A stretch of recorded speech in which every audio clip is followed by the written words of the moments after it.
Hello and welcome to Women in Mobility. Today we have with us Ms. Gauri Kailasam, President, Rane Madras Limited, which is part of Rane Group, one of the most sought after auto component supplier for the OEMs not only in India but across the world.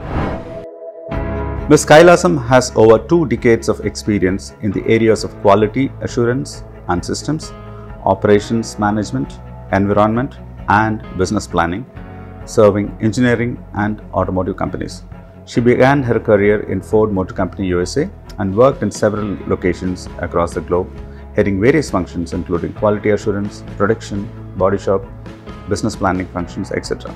She joined Rane Group as a General Manager TQM and was instrumental in winning the Deming Prize and Deming Grand Prize. Her involvement and contribution in TQM enabled Rane Madras to shift towards improvement-based, customer-centric organization.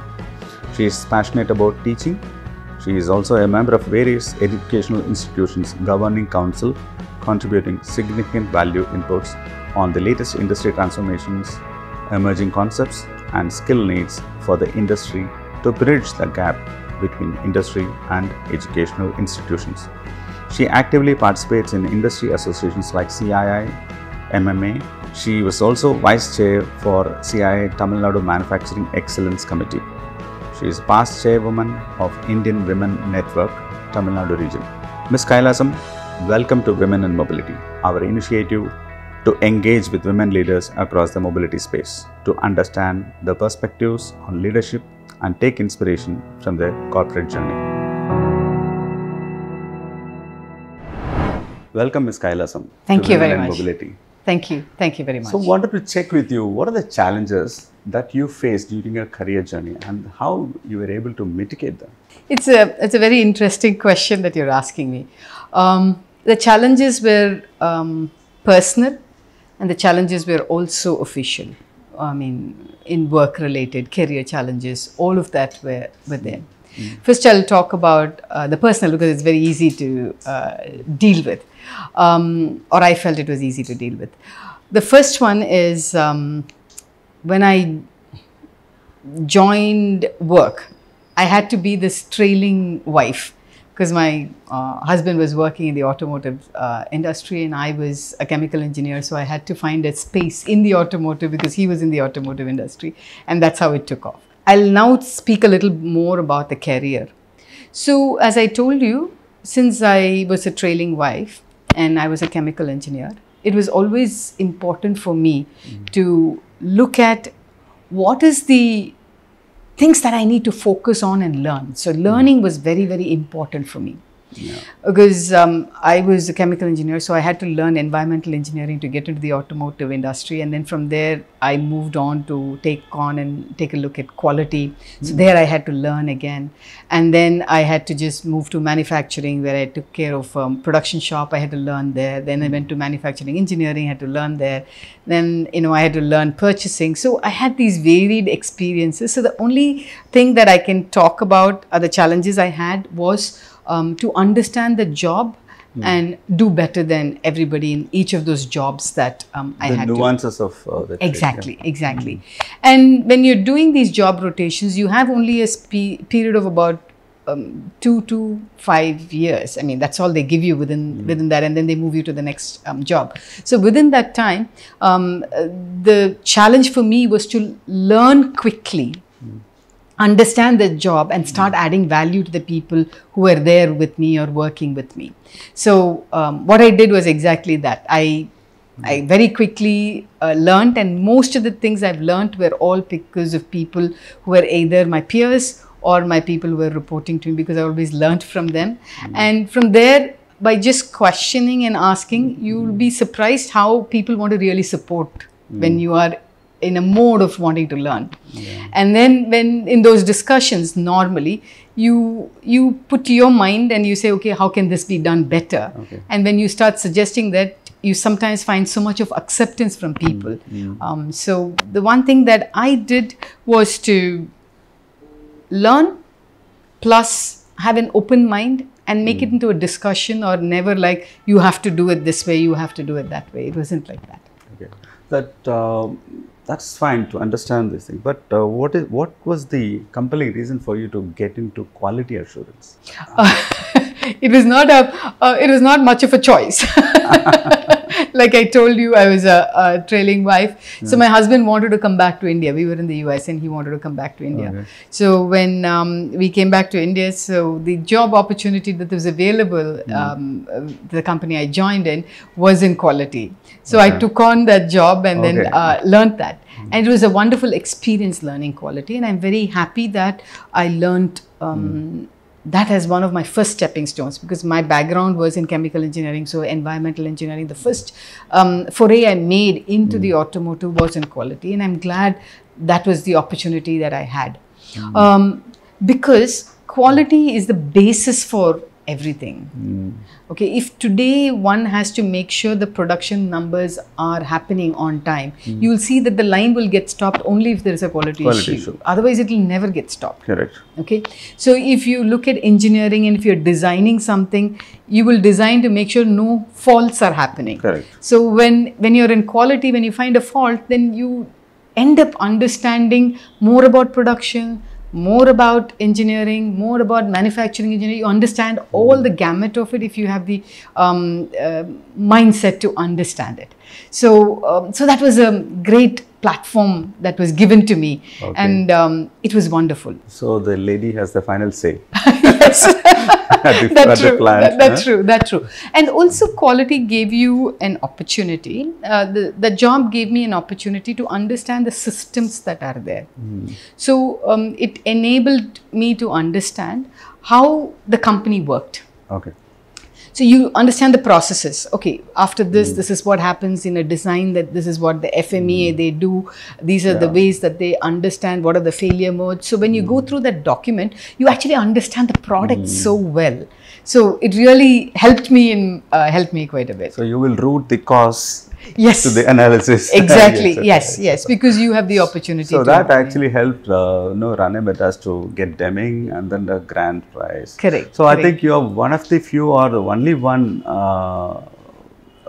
woman driving quality movement till Deming, right?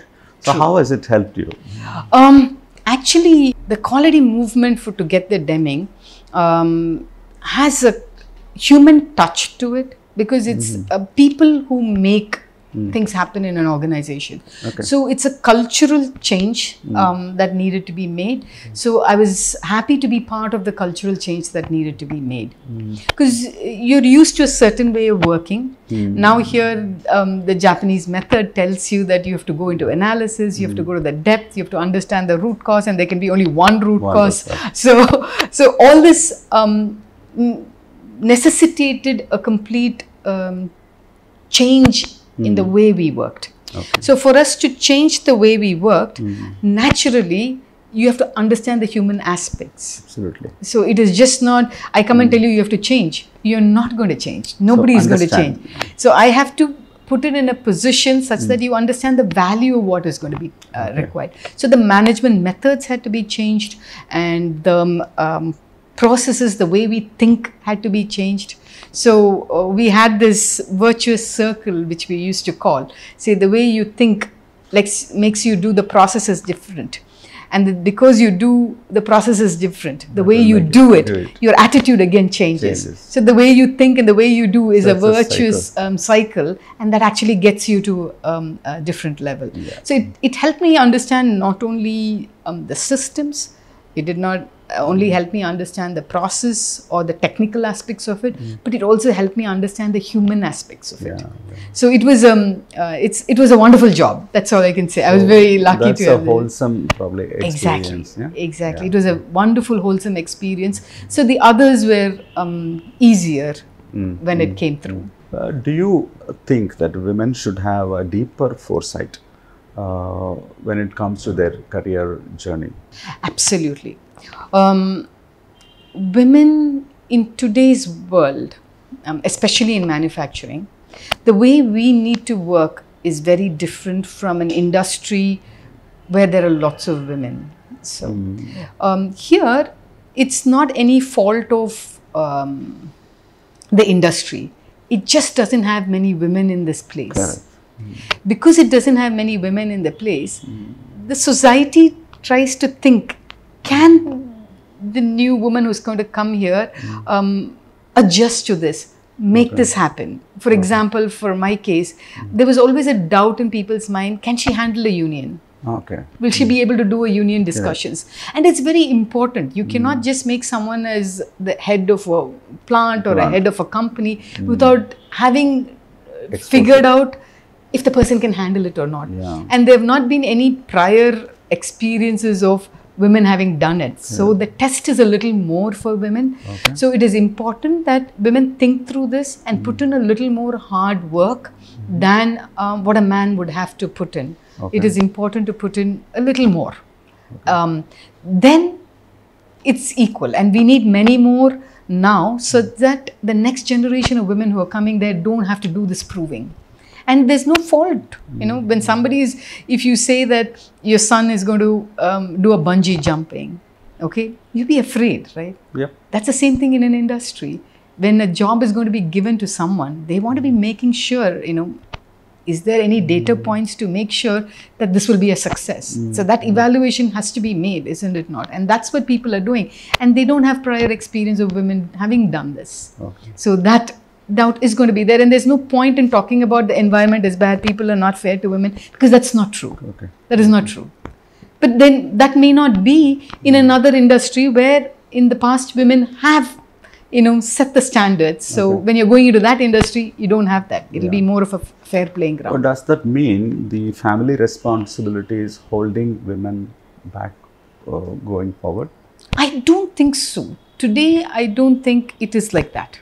I really think in today's world, there's so much information which has gone in, and there's so much equality in the society now than before. I don't think my father ever thought that he has to do household chores, whereas my husband is very clear that he has to do household chores. So, you know, from a generation, we've changed. My son's generation, I see them, you know, they're more equitable. They're a lot more equitable than my generation. So, I think over a period of years, it has happened. So, it's possible very much to find a way, and I don't think there's any hindering factor. My point is, the hindering factor is ourselves. Within. It's all inside. We don't set what we want. We are unclear. So, life is full of issues, stumbling blocks, always. Life, whichever, even if you're a housewife, you have a lot of stumbling blocks. It's not that it is easy. You have to deal with a lot of things. Work is also like that.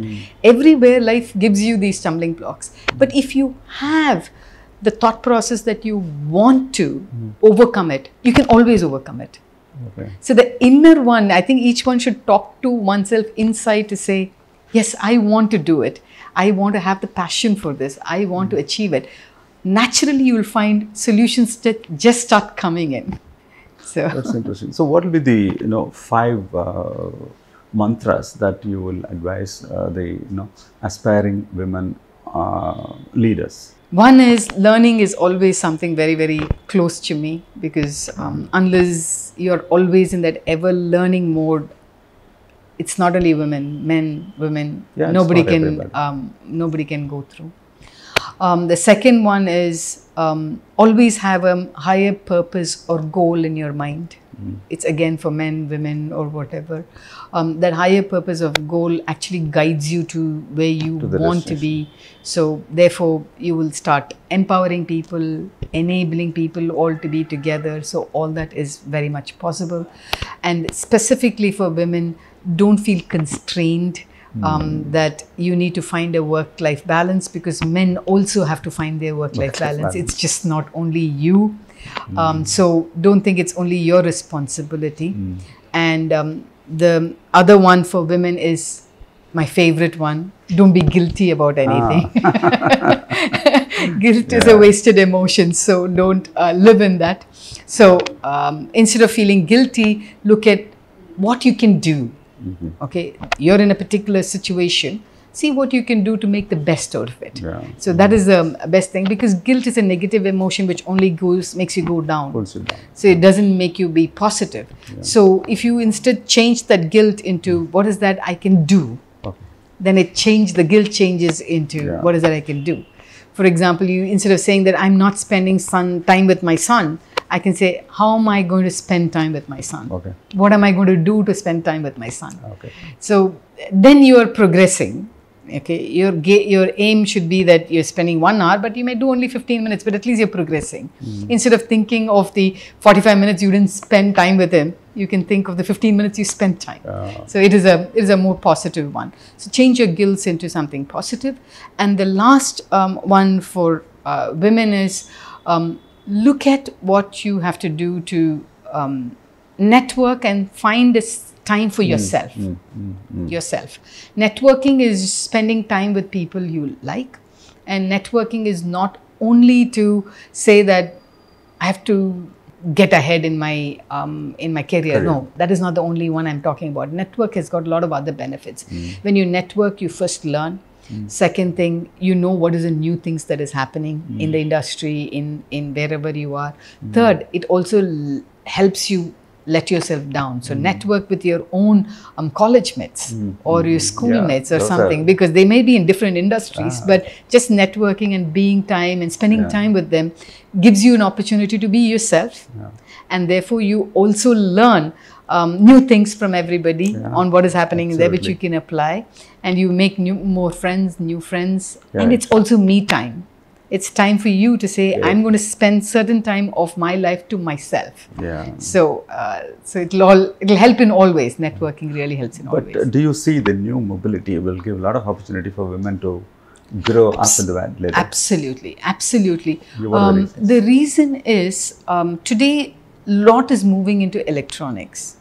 Today with the concept of Industry 4.0, you can pretty much run in the height of it, you can run an industry without being there. You can run the plant without being there, because everything is automated. You can sit in your house and figure out, whether the robot is working well or everything is working well. So the flexibility for women becomes much better. Okay. So flexibility is a very important aspect for women. So manufacturing will no longer be a stumbling block for women's thought process. So if somebody has got aspirations to be in the manufacturing industry and contribute, it'll be really good, because it's just not only about mobility, right? Like they say, then hours you're in the car is a time space that people are alone in the car. So everybody wants to be in that space. Google wants to be in that space, everybody, because Amazon wants to be in the space, because that's an opportunity, that's time alone to sell products, to think, to do anything. So it's just when you're traveling, that's a wonderful time. So mobility is an area that everybody wants to be in.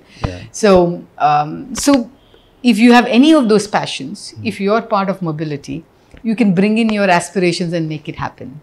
So it's a great area for women to be in, and flexibility is going to be there, and it's a wonderful place to be in. Nice. Thank you so much, Ms. Kailasam. It was wonderful talking to you. Thank you. Thank you for sparing your valuable time talking to women in mobility. Thank you. Thank you very much. It was my pleasure. I enjoyed talking to you. Thank you. Thank you. Thank you very much.